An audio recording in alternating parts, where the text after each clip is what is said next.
Olá, tudo bem? Então, estou gravando esse vídeo aqui hoje para falar sobre o HDL.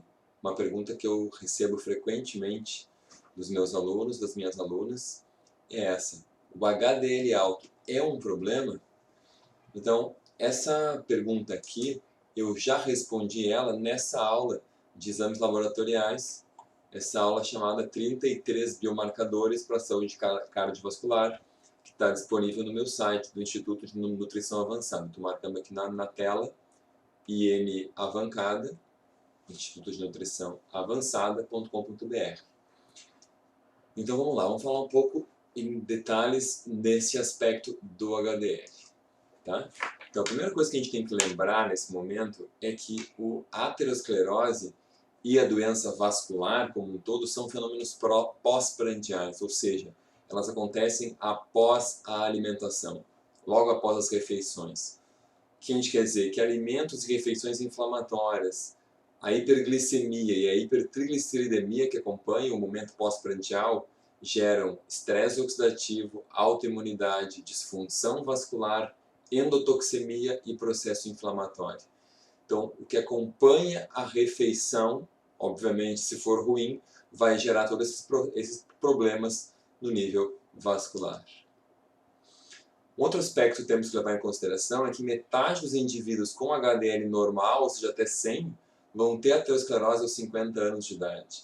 Ou seja, a gente tem que estar claro na nossa mente que se a gente só tratar o HDL, talvez, quem sabe, a gente consiga prevenir metade dos casos. Ou seja, é muito pouco eficiente essa terapêutica. Outro dado relevante é que na maior parte dos estudos publicados hoje existe um risco residual médio de 65% a 75%. E mesmo em estudos com redução agressiva do HDL, para menos que 100, o risco residual que persiste ainda é significativo. Ou seja, os fatores tratados de forma medicamentosa, só um instante, medicamentosa, não permitem tratar todo o paciente, de longe, permitem tratar só 65% a 75%, desculpa, de 25% a 35% do problema. Persiste 65% a 75%. Então vamos ter que falar um pouco objetivamente sobre a importância do HDL para a redução do risco coronariano. Então, olha só, nas diretrizes brasileiras mais antigas, na quarta diretriz brasileira de dislipidemia, se dizia que o HDL para diagnóstico de síndrome metabólica era menos que 40 para homens, menos que 50 para mulheres. E daqui, que é de 2007 isso aqui, que se veio grandes, maiores referências que os laboratórios usam até hoje. Nessa mesma diretriz, já em 2007, ou seja, muito antes disso já se sabia, que para cálculo do fator de risco de Framingham, que é uma forma muito comum utilizada para cálculo de risco cardiovascular, ter um HDL acima de 60 que contava um risco menos 1. Então vejam, apesar disso, os laboratórios indicam como valor de referência isso aqui, e os profissionais de saúde acabam respeitando esse valor de abaixo de 40 é ruim para homens ou abaixo de 50 é ruim para mulheres. Mesmo sabendo que mais que 60 é que contaria como pontuação menos 1, que seria o mais interessante, pontuação negativa, diminui o risco. Felizmente agora já na quinta diretriz, publicada agora no ano de 2013, se não me engano, ou 2014, 2013, HDL acima de 60 é citado como desejável e menos que 40 é considerado baixo, portanto aumenta o risco cardiovascular. Então, é sabido já há muitos anos que cada 1% de aumento no HDL diminui 2% no risco de desenvolvimento de doença arterial coronariana. Por quê? Porque o HDL é muito mais do que um transportador reverso de colesterol, ou seja, muito mais do que transportar colesterol das artérias e dos tecidos para o fígado, para ser eliminado. Ele é um elemento anti-inflamatório, profibrinolítico, antioxidante e antitrombótico. Ou seja, tem muitas ações. O HDL é extremamente importante. A mesma coisa nesse slide seguinte, o HDL inibe a expressão de moléculas de adesão, inibe a oxidação do LDL e promove o efluxo de colesterol da célula espumosa que é o início do ateroma. Então você vai entendendo aí, né, por que é bom ter mais HDL. Então esse que foi um dos primeiros estudos, lá em 2008, que falou sobre isso. O HDL alto pode aumentar o risco cardiovascular. Então esse publicado no JACC em 2008. Entre as conclusões desse estudo, o mecanismo possível que eles chegaram à conclusão é que um HDL alto, um HDL grande, que pode ser um HDL grande, que pode ser um HDL com alto conteúdo de colesterol, e por isso ele pode ser mais aterogênico ou menos antiaterogênico, pois poderia doar colesterol oxidando, aumentando a placa. Então esse é um mecanismo possível, hipotético lá, já levantado desde 2008.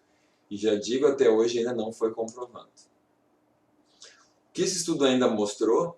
Que uma das principais proteínas do HDL, a ApoA1, não se torna um fator de risco quando em altas concentrações. Então a gente mede HDL e mede ApoA1 no mesmo paciente. E o que acontece? O indivíduo que tem um HDL alto, mas quando tem ApoA1 alto, então possivelmente isso não vai ser um indivíduo com alto risco cardiovascular desse HDL. Vejam, entretanto, olhando as tabelas, os gráficos desses estudos, que esse aqui do estudo IDEAL, quem tinha ApoA1 mais que 195, vejam, tanto poderia ter um risco relativo menor quanto maior do que 1. Ou seja, um risco negativo, um risco positivo. Na média foi negativo. Mas essa faixa aqui foi um pouco melhor, ó. 145 a 165, até 180, até 195. Então aqui na média, a maior parte dos pacientes teve um risco diminuído, mas vejam que aqui alguns já tiveram um risco aumentado. Né? Ou seja, quem são os indivíduos? Como que na prática clínica, um paciente na nossa frente, nós vamos dividir isso.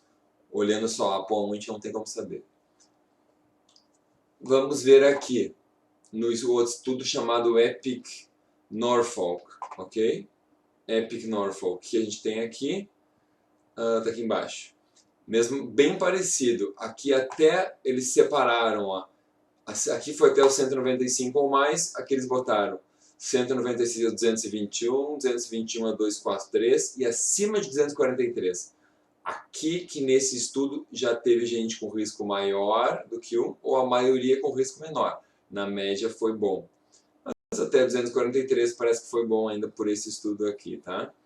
Então parece que acima de 243, o que é bastante raro, é que a ApoA1 não seria bom. A maioria consegue ficar nessa faixa aqui dos 140, 180, 190, 200. Então parece que a maior parte dos nossos pacientes, se tiverem um HDL alto, a gente medir a ApoA1 e tiver nessa faixa, que o HDL deve estar ajudando.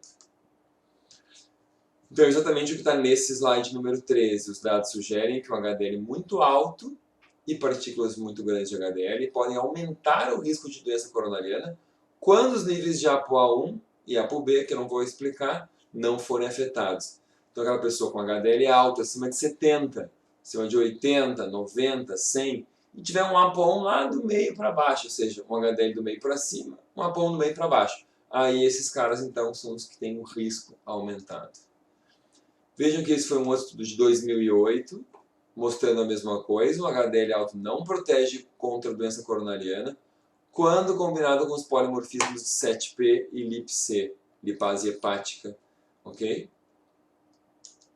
Vejam que esse outra publicação de 2010 falou sobre subclasses de HDL e o perfil lipídico e mostrou uma outra forma que a gente pode usar para descobrir se essa subclasse de HDL é heterogênica ou não. Não vou entrar em detalhes aqui.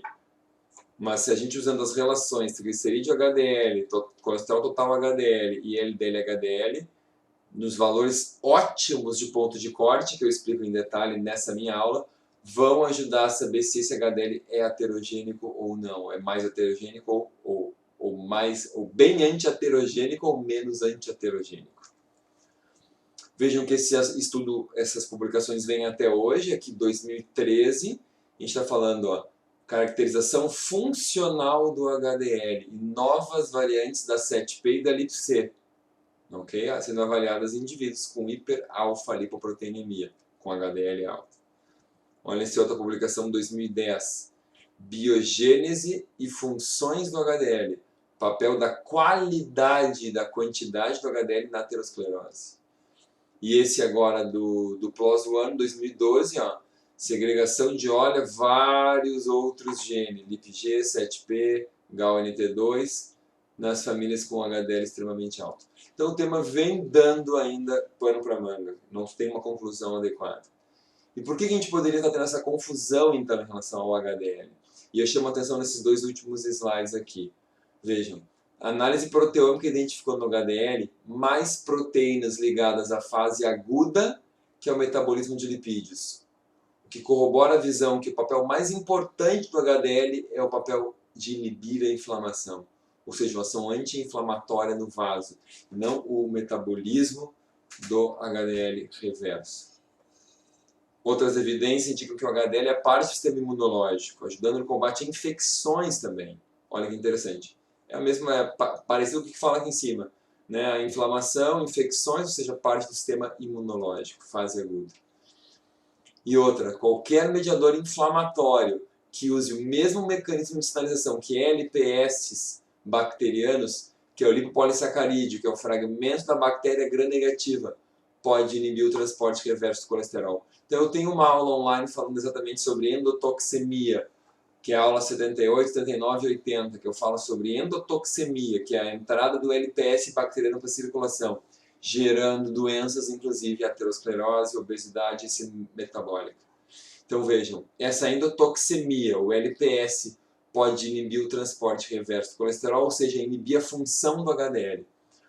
E numa situação, então, que o HDL funciona pior, a gente poderia ter o quê? Um organismo de alguns indivíduos produzindo mais HDL para tentar compensar essa perda de função. Ok? Então, eu deixo aqui com vocês alguns outros slides dessa aula, onde eu abordo os 33 biomarcadores para a saúde cardiovascular, relação entre a inflamação e a doença arterial periférica, associação entre o PCR e microalbuminúria e a doença coronariana, dois marcadores aqui importantes. Leucócitos totais e proteína C reativa, também o papel deles na doença, aqui na insuficiência cardíaca, nesse estudo. Leucócitos totais, doença coronariana, um outro estudo. Eritrosedimentação com marcador de doença coronariana. Ácido úrico, proteína C reativa, triglicérides e HDL e as suas relações. Esse estudo com mais de 3.500 brasileiros. Bem interessante esse estudo, eu gosto muito desse estudo aqui. Citocinas inflamatórias, ácido úrico em pacientes com doença coronariana, outro estudo muito interessante também do PLOS ONE. E ainda eu abordo todos esses nutrientes aqui.